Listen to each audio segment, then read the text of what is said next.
Hey, folks, and welcome into the Hook'em Hoops podcast. Tommy Yarsh alongside Zach Davis. We're missing our guy Jason Cananer, but he'll rejoin us here soon, talking about Texas basketball. And Zach, it's a hell of a stretch coming up for the Longhorns to start SEC play. Non-conference is over. I wish we did have Jason to so we could get one final rant about how awful Texas's non-conference slate was in his mind.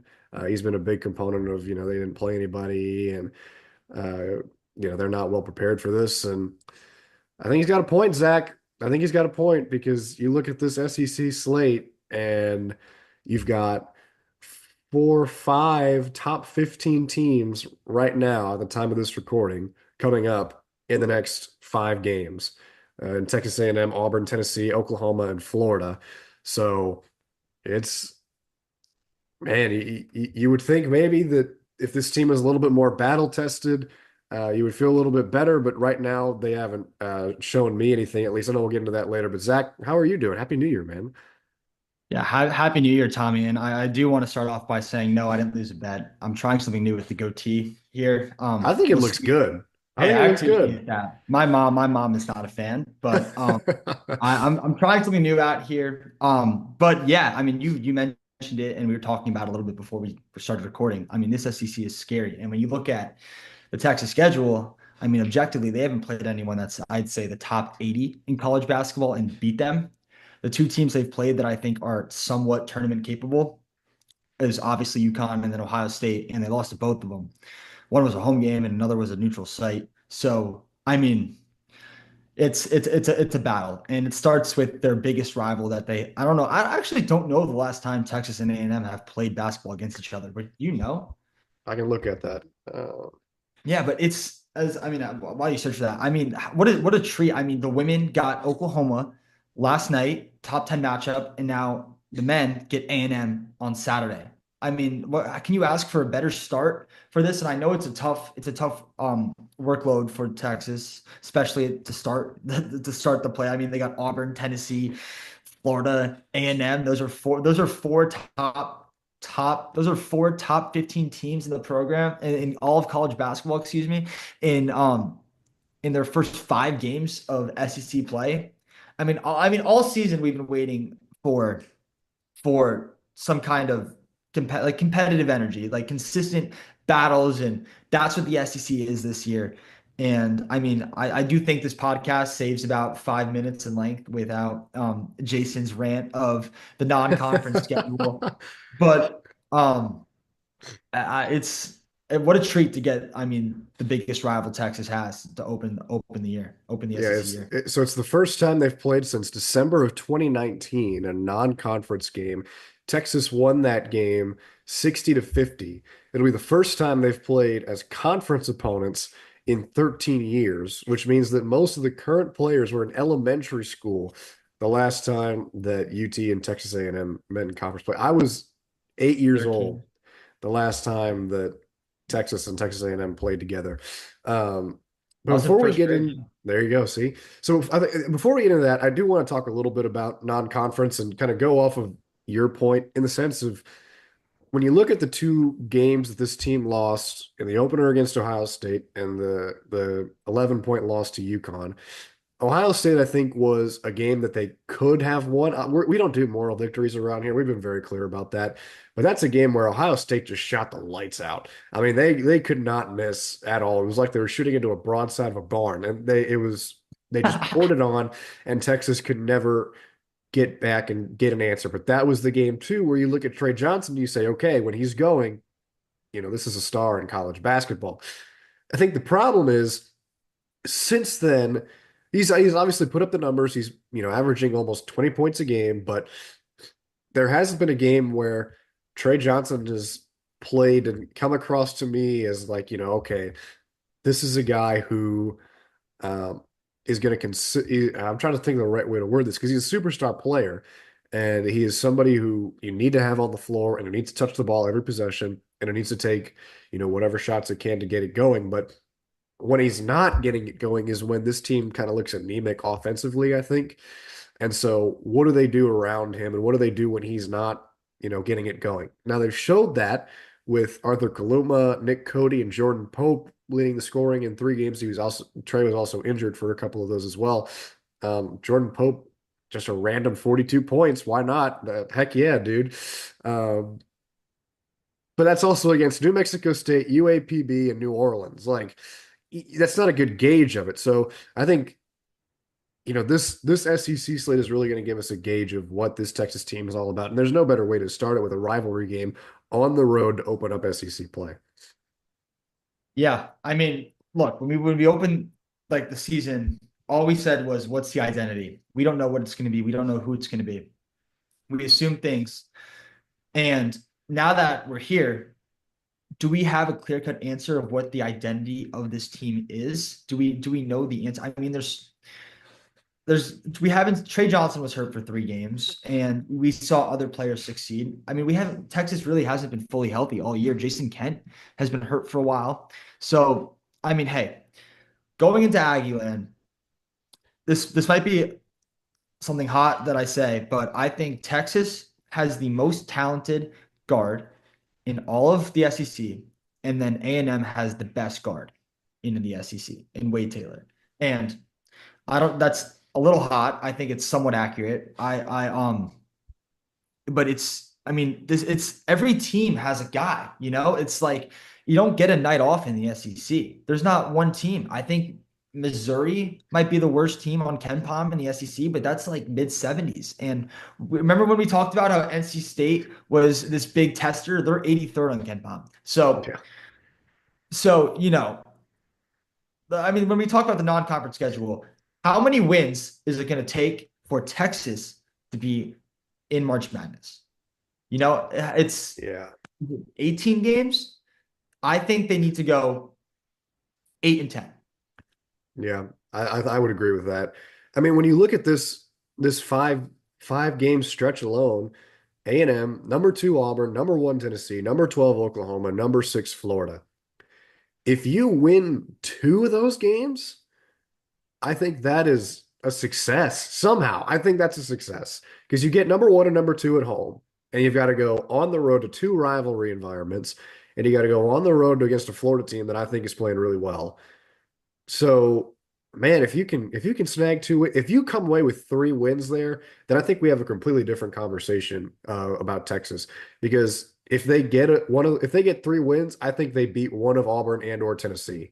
So if you get 3 wins there, man, oof, you got to tip your cap to Rodney Terry because that is brutal. And even Missouri, you talk about Missouri, they just beat Kansas not too long ago. So it's there's no nights off, and I get that's a non-conference game, and anything kind of happens in those. But you would think I think the thought process from some Texas fans from transitioning from the Big 12 to the SEC was with how dominant the Big 12 had been in basketball. Okay, maybe it gets a little bit easier, but the SEC, you got to credit Greg Sankey and the conference for doing a great job of bolstering their basketball pedigree because this is a murderer's row of teams that you've got to go through. If you told me 5 years ago in 2020 when there wasn't one SEC team in the top 15, you said they were going to be the best conference in college basketball, I would have laughed at you. Like Yeah, it's what Greg Sankey has done with basketball, but just all around sports in this conference. It is unbelievable. And we're starting to see it. And a large help with that is the NIL. We all know that. But yeah, you mentioned it. Like the slate is crazy. I think winning away games is so big because basically every away game is a quad 1 game, right? So it's you take 3 away games and win 5 home games. I mean, that's what you need. And I know this it's hard to determine how good this team really is. I don't know what they're capable of, and it's unfortunate to say because it is January 3rd at 6:37 your time, right? Or 4:37 your time right now. And it's we'll see. I don't know how to put it into words. I'm very much looking forward to watching this game tomorrow because it's going to say a lot about I think it's going to allude to what this team can do yeah, down the stretch. and I think this 5 game start. I mean to cut you up, but I think this 5 game stretch will tell us a lot about this team, and it'll give us a clearer look at the expectations just because of how tough it is. Let's go ahead and talk about Texas A&M. First of all, looking at their non-conference, so I think the one comparable opponent is let me double check and make sure. Okay, well, there's two opponents that are comparable. The Power Five comparable opponent is Ohio State. Texas lost to them in the opener. Texas A&M beat Ohio State by 14, and then the other point we've got is Houston Christian. Both Texas and Texas A&M beat Houston Christian. But as far as the rest of their resume, they lost their opener against UCF in a wacky game. That was just weird. They didn't have their tops. They didn't have Zurich Phelps, the SMU transfer, in that game. So since then, the only other loss they've got is to Oregon by 10. That's one where they had them at home, so just not their night. But a lot of good wins too. They beat number 11 Purdue by 4. They beat Texas Tech by 5. Rutgers by 4. I think Rutgers is a really good team. They beat Creighton by 4. So their non-conference slate has been significantly better. And I know I said in the early season episode about how I think Texas A&M is a bit overrated. I'm still going to stand by that, but I will also stand by what I said in that same episode in the sense that Buzz Williams is a really good coach and they've got some really good players. I didn't think your hot take about Wade Taylor being the best guard in the SEC was all that hot. He's playing at a really high level. He and Phelps are a fantastic backcourt together. And then when you look at this roster, Henry Coleman, I feel like has been in college basketball for 80 years. So he brings that experience for you, and that's a really valuable piece. When Anderson Garcia gets it going, he's been really good for the Aggies. He leads them in rebounding, and then Phelps as well, the SMU transfer, to lead him in steals. He's averaging 2.6 steals a game. So that's something to watch out for. And then Wade Taylor, I know he got a lot of flack last year for how that season ended and taking some poor shots, but I think he's played much more efficient basketball this year. He's shooting nearly 40, 35, and 90 in his splits, field goal, 3-point, and free throw. And he's only turning the ball over 2 times a game, which is not horrible when you think about some of the mistakes that he made last season. So this is a good A&M team, and it's going to be a real challenge for Texas. It's Buzz Williams is very low key one of the best coaches in college basketball. I agree. He does not get enough credit for what he's done with this program in the NIL era in teams transferring. I mean, they are very old and they have a lot of continuity. What continuity means, these players have been with the program for a while. So it's hard. It's when you put those together, it is very rare. And Buzz Williams is an old school coach. He likes to play tough. So, I mean, you have a team in Texas at the 40 acres with 10 new players, 7 of them being transfers.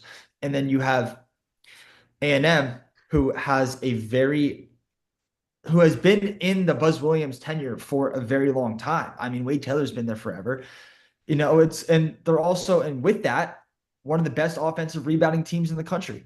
And what was the one thing we talked about, what we kept talking about at the beginning of the year, was how Texas is small. How are they going to rebound? This is when you play a very physical team and they're also get so many offensive boards. It begs the question, is Caden Shedrick the X factor in this game? Is Jason Kent the X factor in this game? And then when you say that out loud, you get a little nervous. Yeah, really nervous. This is an A&M team that averages nearly 6 more rebounds a game than Texas. But they're averaging about 2 more steals a game. When you just compare the numbers side by side, they don't shoot the ball as well as Texas. But then again, you also have to think that our sample size up to this point has been non-conference play. So you take that with a grain of salt, numbers wise. But no, I think you have a point in the sense of this Texas team is going to have to show up playing physical if they want any chance in this game. You are on the road in a raucous environment that hates your guts. You haven't been to College Station in 13 years, and they don't want you there. It's the same deal with the football team and how that game went earlier this year. Now, Texas football team is competing for a national championship. I don't know about their basketball team competing for a national championship, but it's the same thing in terms of Rodney Terry's got to have his guys ready to play. I don't think they were ready to play against UConn based on how that game went, and that was their big one to try and cement themselves as like, hey, we're here this season, and we mean business. They played better in that second half, but they weren't there to start. If they want to win this game, they're going to have to start good, and try to get the crowd out of the game early. Obviously, it's a game of runs. That crowd's going to get involved, but you've got to show some physicality and you have to rebound the ball well. Jason Kent, Caden Shedrick. I mean, even if you get Tremont Mark in the mix there just because of his size and what he can give you down low, Zarek Onyema might be a guy who might be good for you here just because of what he brings to the table physicality wise. All of that is, excuse me, all that is on the table. It would be a huge jolt for this team if they won this opener and they won against a rival on the road to start SEC play, I think. Can you imagine the momentum swing and also the national attention Texas will get? I mean, they've been under a rock ever since Connecticut. I mean, no one's Yeah. talking about basketball right now, and there's not a lot of reason to when you have a conference slate so light. But yeah, it's you go into A&M. I expect the crowd to be unbelievable over there. I mean, for the women's basketball game in Norman, it was packed, so I can't imagine what it's going to be like in College Station. But yeah, I mean, you got to rebound the ball. If Texas wants to win, they have to rebound the ball and they have to take smart shots. I promise you, Texas will not hold a lead larger than 7. Let's go 7. They will not hold a lead larger than 7 in the entire game.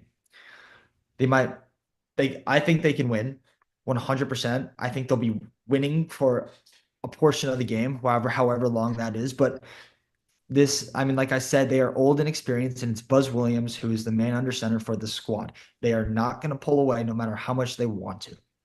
And it's going to be a big testament to see how tough Texas can be with one of the toughest teams in the country. And so with that, I think we can go into our prediction segment. It'll be our second to last segment. We'll take a glance kind of at the SEC really quickly after this. Zach, I think you set yourself up on the table. So prediction for Texas's SEC opener on the road. I really don't enjoy predictions. They can only hurt you. It's never going to be like a good thing for you because you're never going to nail a score. Right. Okay. Yeah, I think Trey Johnson is 26 and I think Texas wins by 2. I'm going to Okay. go I'm going to go let's go 67-65. Okay. I see where you're coming from. I just think that, and I don't mean to be pessimistic here, but I think that I'm going to be hesitant about this team until they prove to me that they can go on the road and play good basketball. I think they have been a little bit too vanilla on offense, whether that be by design in terms of not wanting to put a lot on film or, just not really having a good sink in their sets yet with 10 new guys coming in. Um, so I'm gonna say that I still think this will be a close game. You make a good point about the Aggies, not being able to pull away at times. I mean, you look at some of their non-conference scores, and they are very close in a lot of these games. They beat Creighton by 4, Rutgers by 4, Tech by 5, Purdue by 4. So this is a game where it might come down to a chess match between Rodney Terry and Buzz Williams to the end. And from what we've seen from Texas so far, I don't know if they can pull away that late unless Trey Johnson really has a big stretch for you down to close. And he has in some of these games, but I don't know if he's got it in this one. I'm going to pick the Aggies in this one by 4. I don't know. I can give you a score prediction. I really couldn't. I'll say 70 to 66, just to throw one out there, but I don't feel confident about that at all. But I think Texas A&M wins this one in Texas. Heads back home in a tough 2-game slate against Auburn and Tennessee, looking for their first SEC victory. Um, Zach, before we get out of here, as you look around the conference and the SEC, I know we've kind of scoped over it earlier in the show, but any thoughts, any teams that stand out to you, or just general thoughts about the conference, or what's made you say, wow, this is going to be really tough because of X, Y, and Z? Well, for one thing, Janai Broom is in the SEC, one of the best. I mean, but that's Yeah, you got. But I can give you 10 more Janai Brooms on each team in the SEC. right. Look, one thing that stands out about this conference is I'm a Ken Palm advocate. Okay, I really enjoy his statistics and how he lays everything out. When you look at the rankings, the worst team in the SEC right now is at 63, South Carolina. Okay, they're Okay. 63rd on Ken Palm, the worst team. So by number, they are a top 64 team in the country, which makes them technically a tournament team. If you want to look at it that way. Um, and they're 10-3. So I mean, well, it's just there's so much talent and there's never going to be a break. You're playing 2 to 3 games a week. It's Thursdays and Saturdays and sometimes Mondays. Um, yeah, and I just that's really all I got is how competitive this whole conference is. And the Ole Miss Rebels, they were my team to win it all. And Chris Beard might get one. Yeah, old Chris, old Chris. For the rest of the Ken Palm enjoyers out there, Texas A&M is 15th in Ken Palm. Texas is 36th. When you look at them defensively, Texas A&M is 6th and Texas is 29th. I did not think there would be that small of a difference between the two of them there, but I digress. To kind of close here, when I look at the rest of this conference, I've been really impressed by Porter Moser and Oklahoma. They've got a heck of a freshman in Jeremiah Fears Jr. And his brother, Jeremy Fears, is over at Michigan State playing with Tom Izzo. So the Fears family putting on a show. Jeremiah Fears Jr. is against Trey Johnson is going to be must-see television when they play. The first game is January 15th. It's in Norman. And then Texas will close out the regular season against Oklahoma and Austin on March 8th. But Fears Johnson, that's going to be a lot of fun to watch. Two guys who score the ball really well. And Porter Moser, you kind of felt like coming into this year that he was coaching for his job a little bit, and they're the number 12 team in the country. So you've got to be pleased if you're a Sooners fan, and that's going to be a really good game. So props to I know Texas fans won't like that, but you got to give some props to Oklahoma. They've been playing some really good basketball. So that's all I've got, Zach. Any final thoughts ahead of the season opener for Texas against Texas A&M? Or SEC opener, I should say. I have just set my alarm to 8 a.m. tomorrow morning to watch Florida play Kentucky. And what a treat. I mean, the entire conference plays tomorrow. And I feel like it's if you're a college basketball fan, you've been waiting for tomorrow. I feel like since end of basically a month. December's a dead month in college basketball, and now we're back and college football is ending. NFL playoffs are about to start. You wouldn't know about that for two reasons. Hey Um, now. Hey but now. Hey but now. college basketball is on the brink to taking over the world, and I'm very excited to see that start tomorrow morning. Well, time this drops, it'll be today. Oh, I So guess today. it, Yeah, today. it I is guess today. right now. We're Scratch, recording this scratch on it. it's right Cut now. it. Yeah, Cut it all. we're recording this on Friday. Yeah, Florida and Kentucky to kick off your day at 10 a.m. on ESPN, and then Arkansas, Tennessee at noon. BYU, Houston at 1. Duke SMU at 1:15. And there's so many good games on Alabama, Oklahoma at 5, and then Texas A&M at 7 o'clock. I Enjoy your was college basketball Saturday, folks. That is a absolute treat. Thanks so much for spending some time here with us on the Hook 'em Hoops podcast brought to you by the Field of 68. A special thanks to our guy, Jason Canander. We'll get him on here next time. The great folks at the Field of 68 for making this all possible. For Zach Davis, I'm Tommy Yarsh. We will see you here in a couple days. Texas against